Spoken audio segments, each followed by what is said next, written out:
कहाँ से जानेंगे, ठीक है ना। चलिए देखते हैं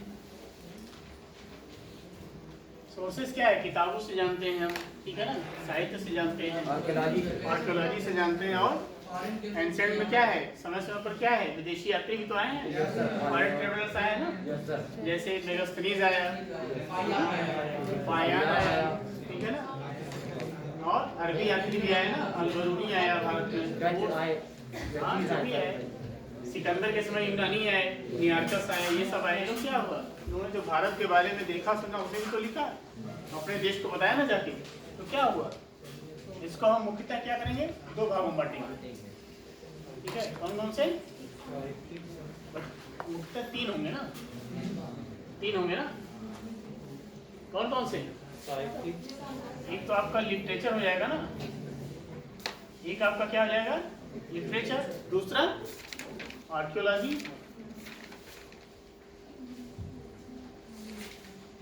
पुरातत्व, और तीसरा क्या हो जाएगा, क्या कहेंगे, हाँ फॉरेन ट्रेवलर, ठीक है ना, जो विदेशी यात्री है, ठीक है ना। अब देखिए लिटरेचर को हम दो भागों में बांट लेंगे, कौन कौन से बताइए, रिलीजियस और, हाँ नॉन रिलीजियस कर सकते हैं, रिलीजियस और नॉन रिलीजियस, क्लियर, धार्मिक और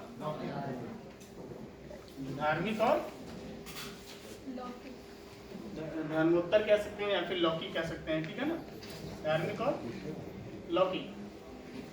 अब बताइए धार्मिक और लौकिक में क्या अंतर है, क्लियर, हाँ ठीक है।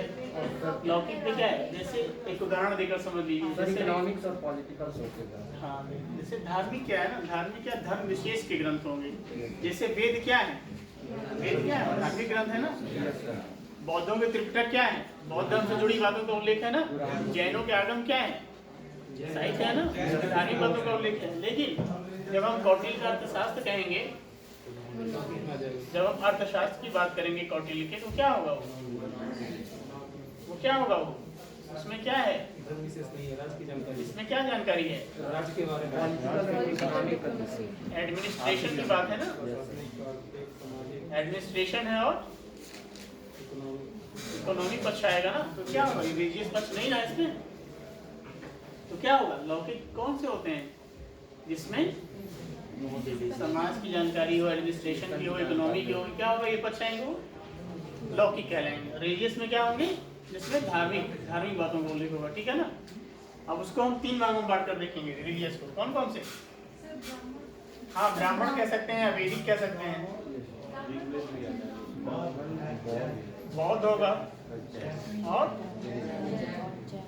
जैन होगा, बुद्ध जैन, ठीक है ना। वैदिक में क्या, वेद आएंगे, वेद क्या है बताए कोई, वेद क्या है, वेद का अर्थ तो सिंपली ज्ञान, वेद का ज्ञान, हाँ ज्ञान, संस्कृत की विद धातु से निकला है ना, क्या है विद, इसका मतलब क्या होता है, ज्ञान, तो क्या है, प्राचीन ज्ञान का जिसमें उल्लेख हो, क्या है, वेद है। वेद कितने हैं, चार है, कौन कौन से हैं, ऋग्वेद, सामवेद, यजुर्वेद, क्रम से बताइए ना, और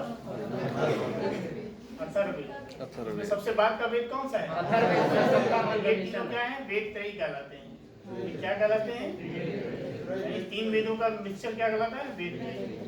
अथर्ववेद क्या है, सबसे बाद का वेद है, ठीक है ना। ये थोड़ा सा अलग भी है क्योंकि इसमें जादू टोना का उल्लेख है, ठीक है ना। हाँ उत्तर वैदिक जब पढ़ेंगे ना, पोस्ट वैदिक, तो इसी में आएगा अथर्ववेद, ठीक है ना। ऋग्वेद, सामवेद, यजुर्वेद, अथर्ववेद क्या है, सब पोस्ट वैदिक में सबसे बाद का अथर्ववेद है, ठीक है ना। दुनिया का सबसे प्राचीनतम ग्रंथ कौन सा है, ऋग्वेद है, ठीक है ना। इसके कालक्रम को लेकर विवाद है, विवाद क्यों होगा, वही जिस अप्रोच आ जाएगा। साम्राज्यवादियों का कुछ और कहना होगा कि बहुत नए हैं, तो भारतीय शब्द क्या है, बहुत प्राचीन है, ठीक है ना। तो विवाद फिर यहाँ आ जाएगा तिथि निर्धारण का, ठीक है ना। सामवेद, यजुर्वेद और अथर्ववेद, ठीक है ना। अब देखिए ऋग्वेद में क्या है, देवताओं की स्तुति जो की जाती थी ना, उनके मंत्रों का उल्लेख है। सामवेद में क्या है, उसे गाया जाता था, मंत्रों को गा के बताया जाता था। यजुर्वेद में क्या है, उसके बारे में जानकारी है, यज्ञ कैसे करेंगे, कैसे करना वो जानकारी। अथर्ववेद में क्या है, जादू टोना, ठीक है ना, बस आज जो भी कहिए मतलब उसमें अलग चीज की बातें हैं। चलिए अब देखिए वेदों की रचना क्या है, ये पद्य में है ना और संस्कृत भाषा में है, हाँ तो समझेंगे कैसे हम, समझेंगे कैसे, हाँ वेरी गुड। ब्राह्मण ग्रंथों की रचना क्यों की गई, इनको समझने के लिए। कौन कौन से, जैसे ऋग्वेद के कौन से ब्राह्मण हैं, ऐत्रेय और कौशितकी, कौशितकी, ठीक है ना, क्लियर। सामवेद के कौन से ब्राह्मण हैं, पंचविंशो कांडी ब्राह्मण, ठीक है ना। यजुर्वेद का कौन सा ब्राह्मण है, शतपथ ब्राह्मण। अथर्ववेद का गोपथ ब्राह्मण, ठीक है ना। तो ब्राह्मण ग्रंथों की रचना क्यों हुई, वेदों को समझने के लिए, ठीक है ना। वेदों के बाद क्या आएंगे, वेद नहीं, वेदांत, तो वेदांत मतलब ही हो गया वेदों का अंत, तो वेदों का अंत इसमें होता है वो उपनिषद होता है, ठीक है ना। वेद मतलब कई चीजें आएंगी, उसमें कोई क्रम की बात नहीं है। वेद आएंगे, उपनिषद आएंगे, ठीक है ना, आरण्यक आएंगे, पुराण आएंगे, ठीक है ना, हाँ तमाम चीजें जो भी आप साइज कर लें सब आएंगे। तो उपनिषद क्या होता है, सही सर जब गुरु के समस्त बैठकर हम ज्ञान है। और निषद दो शब्दों से मिला है ना, उप का मतलब क्या होता है, समीप, समीप या नीचे, निषद मतलब बैठना, क्या होगा उसमें, क्या होगा गुरु के समीप जब बैठेंगे। उपनिषदों में क्या है, ब्रह्म क्या है, ईश्वर क्या है, ठीक है ना, जगत की उत्पत्ति कैसे हुई, इन सब बातों का किसमें उल्लेख है, उपनिषद। क्लियर। क्षत्रियों को महत्व क्यों दिया गया था, सबसे ज्यादा महत्व उपनिषद में क्षत्रियों को दिया गया था। ऐसा कुछ तो नहीं है, क्षत्रियों को महत्व दिया गया। उपनिषदों में क्या है, मैंने क्या कहा, जैसे वो तो है, उपनिषद तो 108 है, लेकिन कुछ ही इसमें महत्वपूर्ण है, जैसे मुंडकोपनिषद, इसमें क्या है, भारत का आदर्श वाक्य क्या है, सत्यमेव जयते, कहाँ से लिया गया है, मुंडकोपनिषद, ठीक है ना।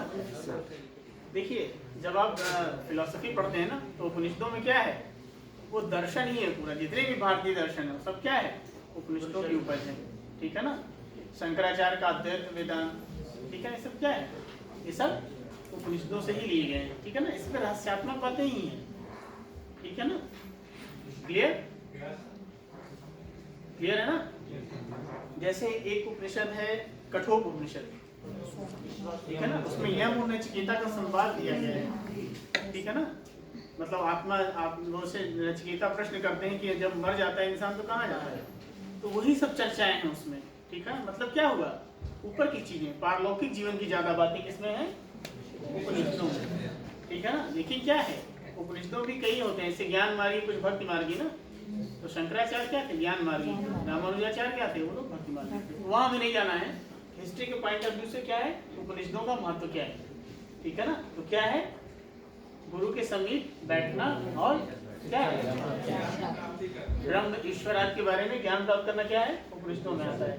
कुछ महत्वपूर्ण उपनिषद कौन कौन से हैं, मुंडकोपनिषद हो गया, ठीक है ना, कठोपनिषद हो गया, ठीक है ना, मांडूक्य उपनिषद हो गया, ठीक है ना। एक महत्वपूर्ण छांदोग्य उपनिषद है। क्यों महत्वपूर्ण है, क्योंकि कृष्ण भगवान का पहली बार उल्लेख किसमें हुआ है, वाजस्रवा किनके पुत्र थे और यमराज से प्रश्न करने की स्थिति क्यों उत्पन्न हुई, किसी को पता है? आपने जो बताया कठोपनिषद में वाजस्रवा द्वारा पूछा गया प्रश्न है इत्यादि, वाजस्रवा कौन थे, किसके पुत्र थे, और यमराज से प्रश्न करने की स्थिति कैसे आई? कहानी थोड़ा बहुत पता है बस।